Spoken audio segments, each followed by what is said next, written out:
এবার ঠাকুরবাড়িতে আমরণ অনশনে বসলেন সারা ভারত মতুয়া মহাসংঘের সংঘাধিপতি মমতা ঠাকুর।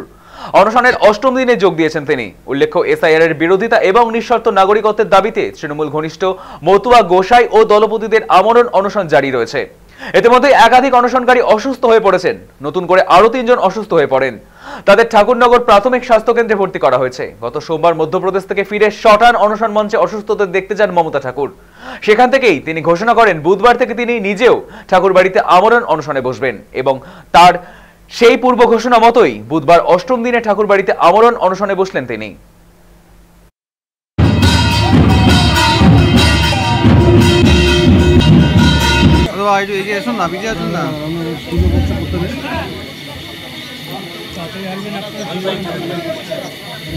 হ্যাঁ, আজ থেকে আমি আমরণ অনশনে আমরা বসেছি।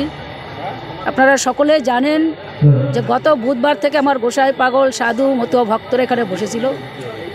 তার জন্য আমার যাকে মা বলে, আর মা হয়ে যদি আমি সন্তানের ব্যথা না বুঝি তাহলে মা হওয়ার কোনো যোগ্যতা আমার নেই। এবং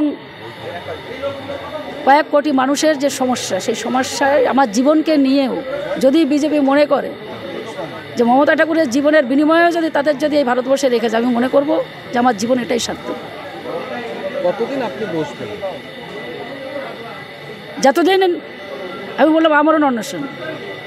আমরা চাইছি যে এটাকে সরলীকরণ করুক, সেন্ট্রাল গভর্নমেন্ট এদের এই দেশে রাখার চেষ্টা করুক।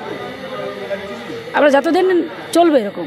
মা তো প্রথমেই ডিক্লেয়ার করেছিল যে নিঃশর্ত নাগরিকত্বের দাবিতে আমরা 5ই নভেম্বর বসবো, কিন্তু মা বিশেষ কারণে বাইরে যেতে হয়েছে। মা বাইরে থেকে এসে আজকে 8 দিনে আমাদের সঙ্গে বসবে।